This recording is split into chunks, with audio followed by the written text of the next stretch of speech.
ఆయనని గుడ్లు తీసుకురమ్మంటే ఏకంగా జిలపురుగు కూడా తీసుకొని వచ్చేసి ఒకసారి అవుతుంది మరి ఏం చేస్తాం, తప్పదు, మనం భరించాల్సిందే. మనం మా చిన్న పాప ఇట్లా రెడీ అయిందో చూడు, ఇంటి పక్కన వాళ్ళ యానివర్సరీకి రెడీ అయిందనమాట. వాళ్ళ ఇంటికి రోజు పోతుంది.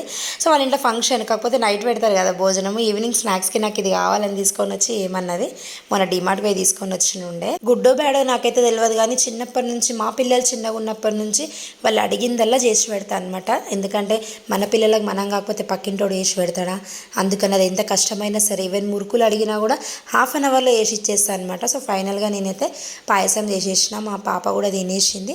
1 వీక్ నుంచి నైట్ అయితే అన్నం తింటలేం నేను మా ఆయన. ఇవాళ నైట్ అయితే బ్యామినో పలావ్ కూడా వేసేసిన అనమాట. సో వాళ్ళకి అది చేసేసిన, మాకు ఇది చేసుకొని తినేసినాం అనమాట. డైలీ ఈవినింగ్ ఏదో ఒకటి అయితే స్నాక్ లాగా చేస్తున్నా. ఒకరోజు జొన్న రొట్టె, చపాతీలు, ఉప్మా అట్లా. సో ఈరోజు అయితే ఫైనల్గా ఇది ఉంది. నెక్స్ట్ అయితే ఏం చేస్తున్నారో మళ్ళీ నేను వేరే వీడియోలో కూడా పెడతా చూడండి. మా పిల్లలు ఎంత అల్లరి చేస్తారు, ఎంత సతాయిస్తారు, అంతే గుడ్ గర్ల్స్ అనమాట. తాతకి షుగర్ ఉందనమాట. సో అక్కడ ఏదో ఇచ్చింగ్ అవుతుందని చెప్పేసి అట్లా గోకితే అదంత పెద్ద పుండు అయింది, 2 కాళ్ళకు వచ్చేసింది. సో రోజు ఆయింట్మెంట్ అయితే పెట్టుకుంటాడు. మా ఇంటికి వచ్చినప్పటి నుంచి మా పిల్లలు ఇద్దరే పెడుతున్నారు డైలీ. ఎందుకు కట్టుకుంటున్నావే? హాయిగా ఉంటుందనా? కాళ్ళు హాయిగా ఉంటాయండి ఇట్లా దగ్గరికి కట్టుకుంటే. మీరు కూడా కట్టుకోరు, మా తాత కట్టుకుంటుండు. రోజు ఒక పెగ్గు తాగుతావానే? పెగ్గు 2 ఒకటే?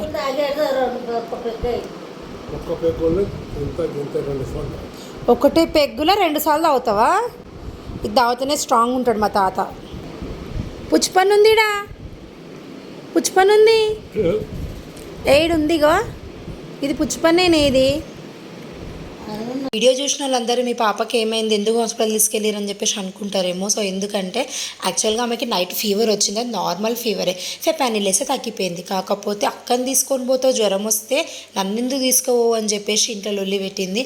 సో అందుకని ఎప్పుడు చూయించుకునే డాక్టరే కదా, సరే వెళ్దాం పదా అని చెప్పేసి తీసుకొని పోయినా. డాక్టర్ కూడా అదే అన్నాడు అనమాట, ఫెపానిల్ ఏదో ఇంత పోసేస్తే అయిపోతుంది కదా, ఎందుకు తీసుకొని వచ్చి నువ్వు అనవసరంగా డబ్బులన్నీ ఖర్చు చేస్తావు అని చెప్పేసి అన్నాడు. సో మా చిట్టి తల్లి సాటిస్ఫాక్షన్ కోసం అయితే పోయినాను కదా.